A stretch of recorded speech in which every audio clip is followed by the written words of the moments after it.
ನಮಸ್ಕಾರ. ಲೋಕಾಯುಕ್ತ ದಾಳಿ ಟಿವಿಗೆ ಸ್ವಾಗತ. ನಾನು ಗಾಯತ್. ಏರ್ ಆಂಬ್ಯುಲೆನ್ಸ್ ಅಪಘಾತದಲ್ಲಿ ಸಾವನ್ನಪ್ಪಿದ 7 ಜನರಲ್ಲಿ ಒಬ್ಬರಾದ 41 ವರ್ಷದ ವ್ಯಕ್ತಿಯ ಕುಟುಂಬವು ಈ ದುರಂತ ಅಪಘಾತದಲ್ಲಿ ಭಾಗಿಯಾದ ಜಾರ್ಟರ್ ವಿಮಾನವನ್ನ ಬಾಡಿಗೆಗೆ ಪಡೆಯಲು 8 ಲಕ್ಷ ರೂಪಾಯಿ ಸಾಲವನ್ನು ಪಡೆದಿತ್ತು. ಜಾರ್ಖಂಡ್ನ ಛತ್ರಾ ಜಿಲ್ಲೆಯಲ್ಲಿ ಇಂದು ಬೆಳಗ್ಗೆ ಏರ್ ಆಂಬ್ಯುಲೆನ್ಸ್ ಅಪಘಾತಕ್ಕೀಡಾಗಿ ಸುಧಾರಿತ ಚಿಕಿತ್ಸೆಗಾಗಿ ದೆಹಲಿಗೆ ಸಾಗಿಸಲಾಗುತ್ತಿದ್ದ ಸುಟ್ಟ ಗಾಯಗಳಿಂದ ಬಳಲುತ್ತಿದ್ದ ಸಂಜಯ್ ಅವರ ಪತ್ನಿ ಮತ್ತು ಸಂಬಂಧಿಕರೊಂದಿಗೆ ಸಾವನ್ನಪ್ಪಿದ್ದಾರೆ. ದೆಹಲಿ ಮೂಲದ ಜಾರ್ಟರ್ ಸೇವೆ ರೆಡ್ ಬರ್ಡ್ ಏರ್ವೇಸ್ ನಿರ್ವಹಿಸುವ ಬೀಚ್ ಕ್ರಾಫ್ಟ್ C-90 ವಿಮಾನವನ್ನ ಒಳಗೊಂಡ ಅಪಘಾತದಲ್ಲಿ 2 ಪೈಲಟ್ಗಳು, ಒಬ್ಬ ವೈದ್ಯರು ಮತ್ತು ಒಬ್ಬ ಅರೆವೈದ್ಯಕೀಯ ಸೇರಿದಂತೆ ಇತರ 4 ಸಾವನ್ನಪ್ಪಿದ್ರು.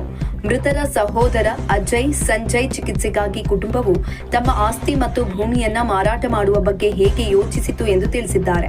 ನಂತರ ಕುಟುಂಬವು ಸಾಲವನ್ನ ತೆಗೆದುಕೊಂಡು ದೆಹಲಿಯಲ್ಲಿ ಖಾಸಗಿ ಆಸ್ಪತ್ರೆಯ ಚಿಕಿತ್ಸೆಯ ವೆಚ್ಚವನ್ನ ಮತ್ತು ಏರ್ ಆಂಬ್ಯುಲೆನ್ಸ್ ಬಾಡಿಗೆಯನ್ನ ಭರಿಸಲು ಸ್ನೇಹಿತರು ಮತ್ತು ಹಿತೈಷಿಗಳಿಂದ ಹಣವನ್ನ ಸಾಲ ಪಡೆದ್ರು. ಸೋಮವಾರ ರಾಂಚಿಯಿಂದ ಏರ್ ಆಂಬ್ಯುಲೆನ್ಸ್ ಹೊರಟು ಸಂಜಯ್ ಅವರ ಪತ್ನಿ ಅರ್ಚನಾ, ಸಂಬಂಧಿ ಧ್ರುವ್ ಮತ್ತು ವೈದ್ಯಕೀಯ ಸಿಬ್ಬಂದಿ ಮತ್ತು ಸಿಬ್ಬಂದಿಯನ್ನ ಹೊತ್ತೊಯ್ದಿತ್ತು. ಟೇಕ್ ಆಫ್ ಆದ ಸ್ವಲ್ಪ ಸಮಯದ ನಂತರ ವಿಮಾನವು ಛತ್ರಾ ಜಿಲ್ಲೆಯಲ್ಲಿ ಅಪಘಾತಕ್ಕೀಡಾಯಿತು. ಇನ್ನು ವಿಮಾನದಲ್ಲಿದ್ದ 7 ಜನರಲ್ಲಿ ಯಾರೂ ಬದುಕುಳಿದಿಲ್ಲ.